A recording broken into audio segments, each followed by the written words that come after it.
দর্শক আমার পেছনে কিন্তু রয়েছে সুন্দরবন 16 যে লঞ্চটিকে আপনারা স্পষ্ট দেখতে পাচ্ছেন না। ওই যে এম খান 7 রয়েছে, তারও ওই পাশে রয়েছে সুন্দরবন 16, অর্থাৎ সুন্দরবন 16 লঞ্চ কিন্তু ঘাট করতে পারিনি। ওই এম খান 7 লঞ্চ পার হয়ে তারপরে সুন্দরবন 16-তে যেতে হচ্ছে। আর আমার পেছনে এই মুহূর্তে এম খান 7, শুভরাজ 9, মানামি প্রত্যেকটা লঞ্চের সামনেই কিন্তু বিশাল একটা জনসমুদ্র বা জনস্রোতের ঢল কিন্তু বয়ে যাচ্ছে।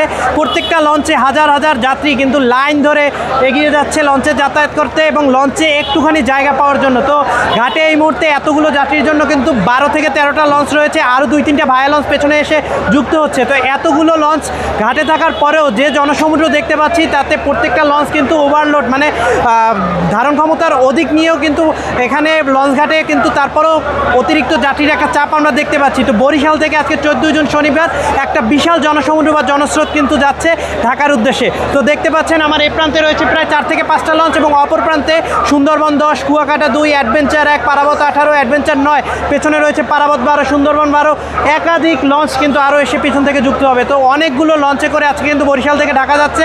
যাত্রীদের কিছুটা ভোগান্তি হলেও কিন্তু মনে বা মুখে কিন্তু একটু হাসির ছোঁয়া রয়েছে, কেননা এই ঈদের আনন্দ পরিবারের সাথে ভাগাভাগি করতেই কিন্তু তাদের এই সামান্য কষ্টটুকু বা এই স্যাক্রিফাইসটুকু করতে হচ্ছে এবং দিন শেষে তাদের আবারও কর্মব্যস্ত শহর ঢাকায় ফিরতে হচ্ছে।